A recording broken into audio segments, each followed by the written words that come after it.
आज हामी ब्रान्डीको कुरा गरौँ है त फेरि तपाईले नर्मली नोटिस गर्नुभयो होला कुनै ब्रान्डीमा चाहिँ VS लेखेको हुन्छ भने कुनै ब्रान्डीमा VSOP लेखेको हुन्छ कुनैमा XO लेखेको हुन्छ भने कुनैमा XXO भनेर लेखेको हुन्छ के यो बेसिकली यो के भन्दाखेरि एज स्टेटमेन्ट हो के जस्तै हामीले व्हिस्कीहरुमा चाहिँ के लेख्छौं भन्दाखेरि नम्बर देख्छौं के एजमा चाहिँ हैन यो 12 years age 14 years 16 years 21 years हैन ब्रान्डीको लमा चाहिँ नम्बर नदेखाएर यो लेडर्सहरु देखाउँछ कि स्टार्टिङ ब्रान्डिजहरुमा VS लेखेको हुन्छ हैन सो VS भनेको चाहिँ मिनिमम पनि 2 इयर्स चाहिँ एज गरेको चाहिँ ब्रान्डी भयो सो VSOP भनेपछि चाहिँ अलि प्रिमियम भयो क्वालिटीको भयो त्यो चाहिँ मिनिमम पनि 4 इयर्स एज गरेको हुन्छ के भेरी सुपेरियर ओल्ड पेल पुणेमा चाहिँ XO लेखेको हुन्छ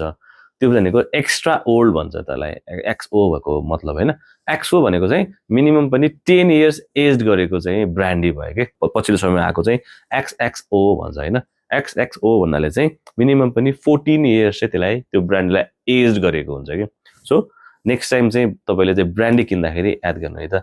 VS VSOP XO र XXO हैन चेयर्स